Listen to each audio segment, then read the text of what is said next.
everyone. My name is Busola Fadipe. I'm a writer, a development practitioner, and an aspiring policymaker. So, very quickly, I'll be sharing a little bit from my personal career progression. Years back, I used to believe that most of the opportunities out there, I mean, the scholarships, fellowships, international recognitions, invitation to international conferences were for certain people, but not myself. So whenever I go on the internet to read somebody's profile, and I mean a young person, and I see things like Obama scholar, Mandela Washington fellow, I would be like, wow, I never thought that those opportunities were for people like me. Well, now I know that that isn't true. My mentor later told me that people who get some of those opportunities do not have two heads, and that is as true as you believe it. Nobody has a monopoly of success. But here are some of the things that I've learned over the years as I keep growing in my own career. The first thing is having a vision.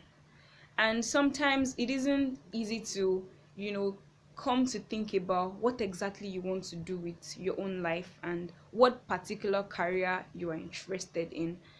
But the thing is, at the very basic, you must be clear about your areas of interest, the things that interest you and the things that you're mostly passionate about. So that was it for me. The first thing I had to do was to ask myself, what exactly do I want to do in my life?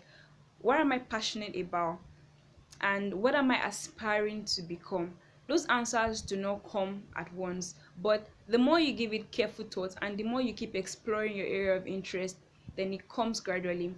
For me, I've always been very passionate about policy making process, political participation, and bringing about national development through public policy. And then some of the things that deeply interest me, they are education for rural children in particular, then youth political participation. So those are things that were like my first interest, that I would say that are first things that come to me.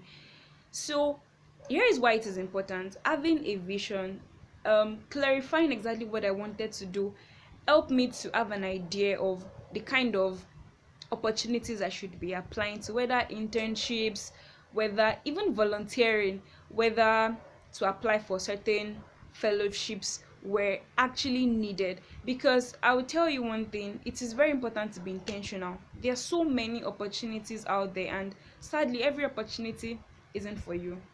That is one truth that I'm gradually understanding, that every opportunity isn't for you. It's not every link that you see that you have to click on and start applying, because really even applications themselves it actually takes time to complete, to finish your application questions, provide recommendation. Sometimes, you have to also weigh, is this thing really for me or not? So like I said earlier, having a vision helped me to understand whether certain opportunities were for me or not. So having discovered the things that I'm interested in, I started intentionally looking for opportunities in that area. So I looked for internships around that area.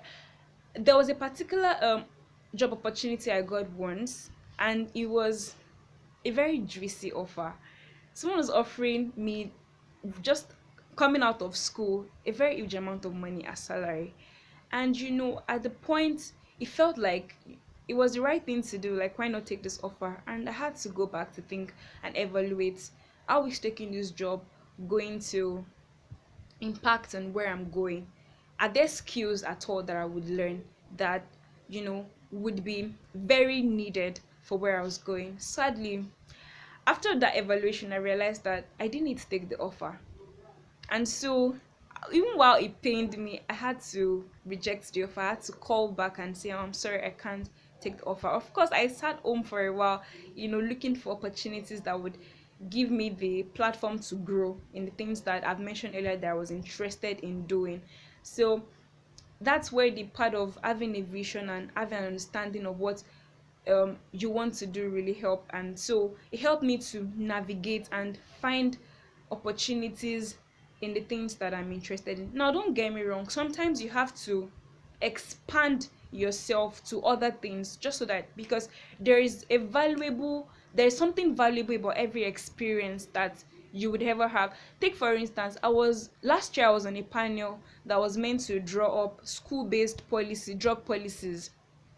And the thing is, I didn't even see why I was on that panel, because I'm not doing anything relating to drugs or so. But then I realized that back when I was an undergraduate, um I was working with my school's student support services to ensure that students have access to counseling and rehabilitation services, especially students that were hooked on drugs. So I realized that, well, that experience came in handy when when I eventually found myself on that panel. So every experience is valuable in its own right, but the point is just that you have to be able to ask yourself, why am I doing this thing, even if it does not, if it does not fall directly in my area of interest. What is the objective, what is the goal for doing it? So outside of having a vision and looking for opportunities within my area of interest, or that would enhance me to getting closer to that vision, the other thing is actually applying for those opportunities. Coming from the beginning where I said that I used to believe that most of the opportunities out there um actually were for certain people, I had to actually start applying. And the only way you can validate whether something is true or not is to actually do it. Doing makes the difference. A lot of people are very passionate, say that, oh, I'm very passionate about this, but the only proof of your passion is that you have capacity to deliver on that dream. Dreams don't just come to pass. You have to gain skills, you have to actively work for that dream to be realized. So I realized that I needed certain opportunities, certain platforms to help me to build capacity for the things that I wanted to do. So I had to actually start applying. And here is the thing, the first batch of applications I ever made, and I mean it without exaggeration, for an entire year, they were rejection mails. I got rejection mails from every one of them. I did not get into one of them at all. So, but you know, the thing that I've learned so far is that the more you write these applications, the better you become. Personally, for me, I have an habit of first answering my application questions on a separate Word document before transferring it on the website. And that's basically so that after writing, I can correct mistakes, I can share it with someone else to review it for me. And just in case I'm applying and I lose my changes, I can go back, or my changes do not save on the website, I can go back to where I've written the actual application essay and copy and paste it back. So now when I look at the applications I made in 2018 and the applications I made 2019, or even now in 2020, there is a huge difference. What's the difference? I've gotten better in storytelling. I've gotten better in how I show impact of the work I'm doing. And that's one of the things that is essential when you're making applications as a person. You have to be able to show how what you're doing creates impact, because everybody, I mean, it is rather fortunate, I must say, that applications out there, I mean opportunities out there, they are very competitive, extremely competitive, and there are so many young people who are just as talented as you are. I know that they always tell us that nobody is as good as you are, there is something unique about what you bring, but the reality is that we have a vibrant youth population with talented persons just like yourself. And so if you're going to be selected for some of these opportunities, you have to be able to show the impact of the work you do, why what you're doing is even a big deal at all. So one thing I learned late last year was quantifying my impact. It's very easy to say, oh, I'm working in rural communities, I'm working with children in rural communities, working with disadvantaged, vulnerable children, but I have to be able to show, so what's the percentage of children that I've been able to impact? So how many, what's the percentage of children that have benefited from the project that I'm running, and all of those things. And sometimes you do not even have to have your own initiative before you can qualify for some of these opportunities. Even by volunteering, you have to be able to prove that volunteering 3 hours per week or any time that you volunteer is creating impact. You have to master storytelling, and that's actually one of the things that I've learned over time by applying. Now, something happened last year I applied for a number of opportunities. Now, I didn't get all of them, but there were some that I got in for. And it validated for the first time in my mind that the people who actually do get these opportunities, they do not have to edge. The first one, I applied for Kektal Generation for it's a program for young people in developing countries. And even though the application process was very strenuous, I read the essays, the essay questions were so long. And but after I got a confirmation mail that I've been selected for that program, it's a 1 year off-site fellowship. There was a validation in my heart that people who really get opportunities do not have to edge. It is all about being able to show how you demonstrate leadership, how committed you are to community development, and also how the work that you do is impacting your community, is impacting, even if it's just one person. So, and then sometimes people think that you have to have a large figure behind your impacts, like say that, oh, my work has impacted 5,000 people. It isn't true. While I was applying for Kektal Generation for youths in developing countries, I was talking about an initiative that I was doing out of interest. I was mentoring children in a slum. I was teaching them leadership and nation building principles. And then I'd only mentored 39 children. But I was able to explain how mentoring 39 children to become better leaders in Nigeria is a big deal. So that's first. Another opportunity I got last year that also validated that nobody really has a monopoly of success is the World Bank Youth Summit. So I wrote a case challenge for the World Bank Youth Summit application, and then I got a mail late in October or early in November confirming that I have been selected as one of the 300 youths across the world to be a delegate at the World Bank headquarters. It was a big deal for me because I've always desired to visit World Bank. Now, although I did not eventually go for the summit, but it was a fulfilling moment for me. And so it has also made me to understand that in applying for opportunities, there is a place for being resolved. Truth is, at the beginning it could be so discouraging. You could look at it like, why am I getting no's every time, rejections every time, and then you can quit. I remember that I even told a friend of mine that, you see, 2019 I'm not applying for anything because all the applications I made in 2018 I did not get any one of them. But the thing is that, like I said earlier, you would get better. And another thing also is that sometimes you have to be sincere with yourself, be true to yourself why you didn't get an opportunity. Let me give you one example. I applied for One Young World 2019 to be a delegate, and I wasn't selected for any of those scholarships to attend One Young World for free in London.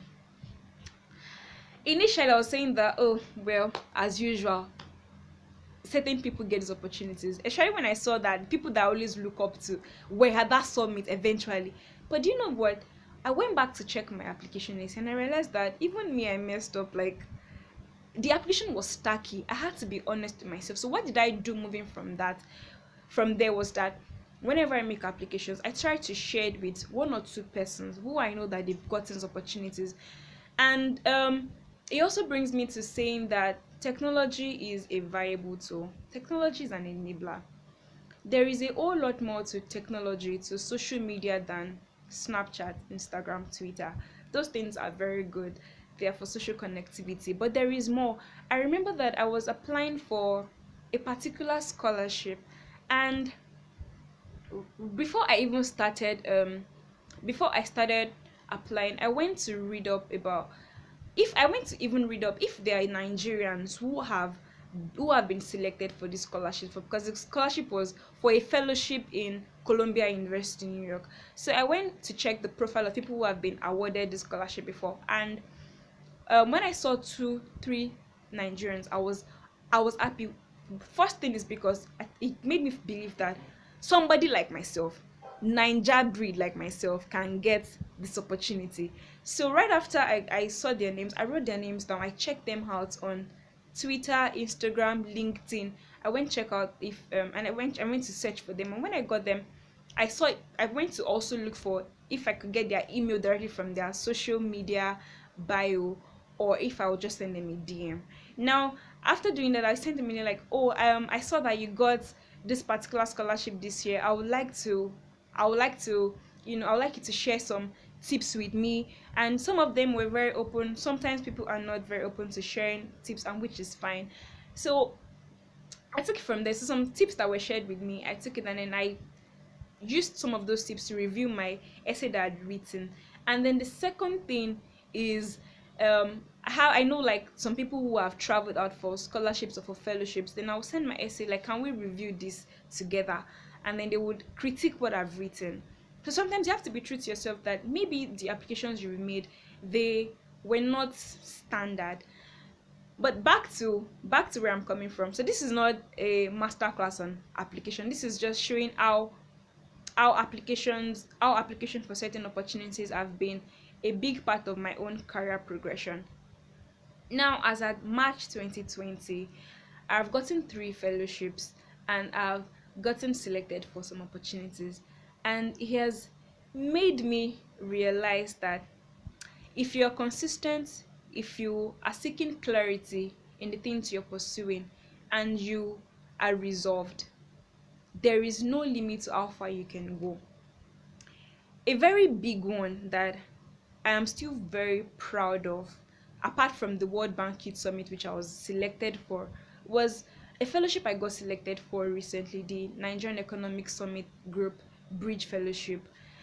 Before I made the application, I read the requirements and I realized that they were looking for people between age 25 and I think 35 or 40. Now I'm under 25, and I told myself I wasn't going to turn an application. But then I saw a clause there that people who are below the age are also encouraged to apply. So I gave it my shot. Now I know that the fact that I'm younger than the average age that they were expecting to select for that opportunity, it pushed me to put in extra effort in my application. I wrote my essay and got it reviewed multiple times. And also, I was very deliberate about, ensuring that when I made it past the first stage to the interview stage, I tried to bring in my very best. So stepping forward my best foot actually.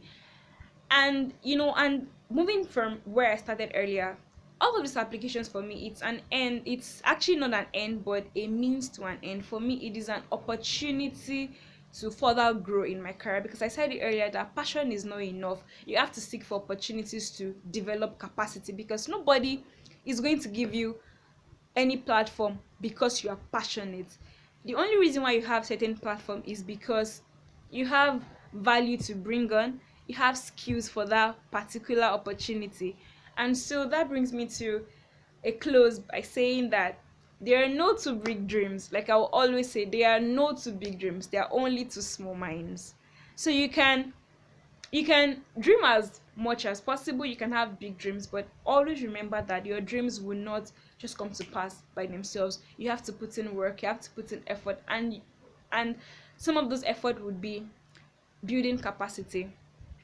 Thank you very much.